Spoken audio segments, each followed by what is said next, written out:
Karibu usikilize dondoo maalum ya ujumbe wa Kwaresma mwaka 2025, tukiiangazia sura ya kwanza, uelewa wa jumla juu ya imani. Imani ni hali ya kuamini au kuwa na hakika juu ya kitu bila kuwa na uthibitisho wa moja kwa moja. Inahusiana na kuamini katika Mungu, nguvu au dhana fulani, hata kama huwezi kuona au kuthibitisha wazi.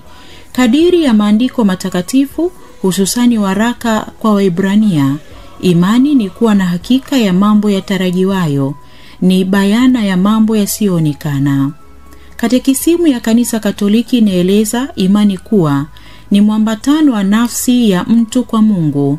Wakati huo huo na bila kutegemea, ni kukubali kwa hiari ukweli wote ambao Mungu ameufunua. Hivyo, kuamini ni kujikabidhi kikamilifu kwa uhuru kamili na kwa furaha kwa mpango wa Mungu katika historia. Mfano mzuri tunaupata kwa babu yetu wa imani Abrahamu na mama yetu Bikira Maria kwa ndio yake.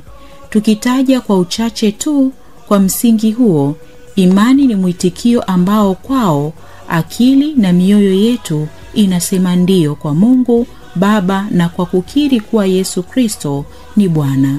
Ndio hii inabadilisha kabisa maisha ya mtu, inafungua njia kuelekea utimilifu wa maisha na kuyafanya mapya yaliyojaa furaha na matumaini ya kweli. Simameni imara katika imani. Ujumbe huu wa Kwaresma umeletwa kwako na Radio Maria Tanzania kwa kushirikiana na Baraza la Maaskofu Katoliki Tanzania, TEC.